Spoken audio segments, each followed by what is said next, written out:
সুপ্রিয় দর্শক, আসসালামু আলাইকুম। শেখ হাসিনাকে ভারত রেখে মোটামুটি এক ধরনের একটা বিপদেই রয়েছে ভারত।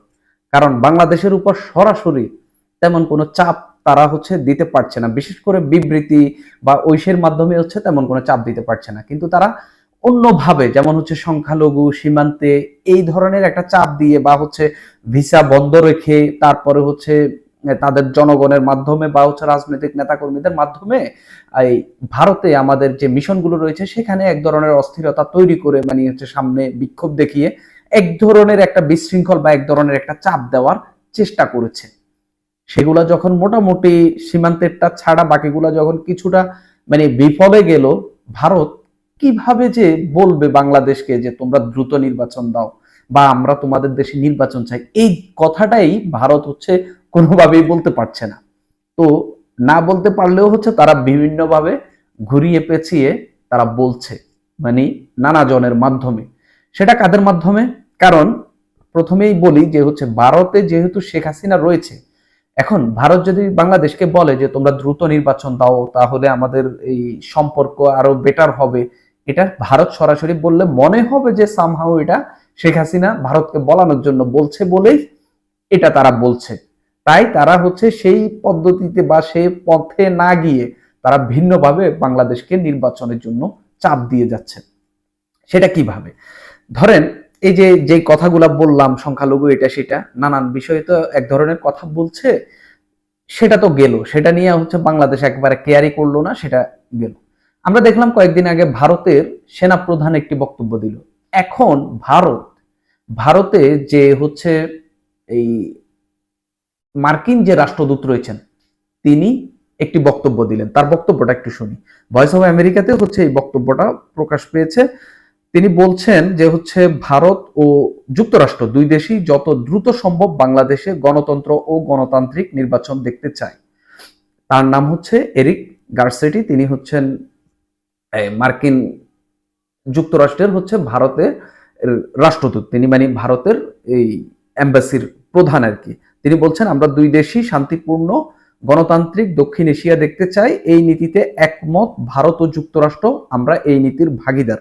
তিনি আরো বলছেন যে আমরা পরিষ্কার করে বলতে চাই বাংলাদেশ কিংবা যে কোনো দেশেই হোক না কেন ধর্মীয় সংখ্যালঘুদের নির্যাতন করা উচিত না। আমরা মনে করি আমাদের একটি সুযোগ আছে, এই নিয়ে কথা বলার বা নির্বাচন বা সংখ্যালঘুদের নিয়ে কথা বলার একটা সুযোগ রয়েছে। তো এখানে তিনি আসলে সংখ্যালঘু নানান বিষয় আমরা দেখলাম ডোনাল্ড ট্রাম্প মার্কিন নির্বাচন যখন হচ্ছিল তখন ডোনাল্ড ট্রাম্প কিন্তু শুরুতেই বাংলাদেশের যে সংখ্যালঘুদের উপর নির্যাতন হচ্ছে এরকম একটা স্টেটমেন্ট দিয়ে সে মোটামুটি তার একটা ভোট ভাগাই নিয়ে সে এখন জয়লাভ করছে।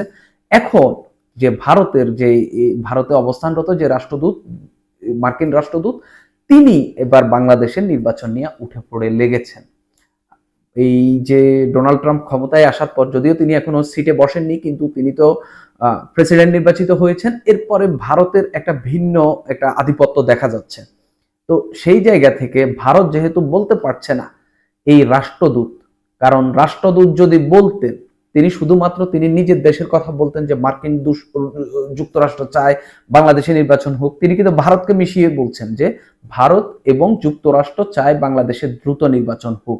তো এর আগে যে ভারতের যে সেনাপ্রধান তিনি বলছেন যে বাংলাদেশে একটা নির্বাচিত সরকার এলেই দুই দেশের মধ্যে যে সম্পর্কের এখন যে একটা পরিস্থিতি চলছে সেটা স্বাভাবিক পর্যায়ে যাবে, অর্থাৎ এখন সম্পর্কটা স্বাভাবিক নেই।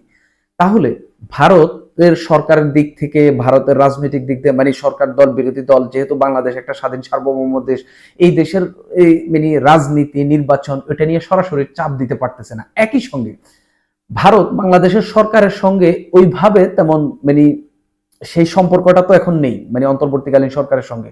সেই কারণে সরকারকে সেভাবে চাপও দিতে পারছে না যে তোমরা নির্বাচন দাও। এই নির্বাচনের বিষয়টা তারা তাদের ঘুরিয়ে পেঁচিয়ে তাদের সেনাপ্রধানকে দিয়ে বলালেন।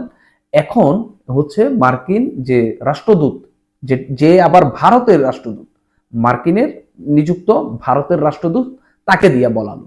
এটা সম্পূর্ণভাবে বাংলাদেশের উপর ভারতের দিক থেকে একটা নতুন চাপ নির্বাচনের জন্য। আমরা জানি, ধরেন বাংলাদেশে এখন যে পরিস্থিতি, এখানে এই পরিস্থিতির মধ্যে সরকার একটা সংস্কারের পথে হাঁটছে, পাশাপাশি নির্বাচন, সংস্কার এবং নির্বাচন দুটো একসঙ্গে যাচ্ছে। এখানে রাজনৈতিক দলগুলোর মধ্যে এক এক দলের এক এক ধরনের আকাঙ্ক্ষা রয়েছে। যেমন বিএনপি দ্রুত নির্বাচন চায়, বিএনপি এত দ্রুত চায় যে তারা হচ্ছে আগামী বর্ষার মধ্যেই নির্বাচন চায়, মানে জুলাই আগস্টের মধ্যেই। যদিও অন্তর্বর্তীকালীন সরকারের প্রধান একটি সময় ঘোষণা করেছে 2025-এর শেষের দিক বা 2026-এর জুন।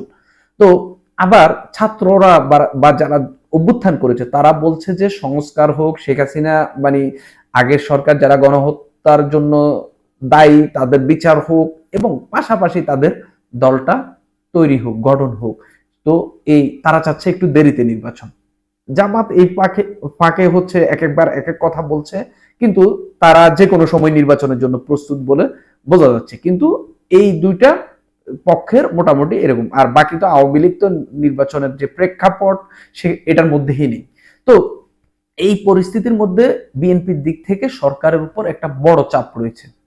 এই চাপের মুখে মোটামুটি সরকারও কিছুটা নাজেহাল হইতে পারে, কিন্তু কোনোভাবেই এই জুলাই আগস্টে নির্বাচন মানে বিএনপি যেটা বলছে এটা নানান কারণে হয়তো মানে হবে না, কিন্তু বিএনপির চাই যে হচ্ছে মানে যত দ্রুত সম্ভব সেটা নির্বাচনটা দিয়ে দেওয়া। এই জায়গায় হচ্ছে নেগোশিয়েট করে হচ্ছে সরকার যে আসলে কখন নির্বাচন দেয় সেটা দেখার বিষয়, কিন্তু এখানে যেন কোনো ডিলে না করতে পারে এটা হচ্ছে ভারতের চাপ।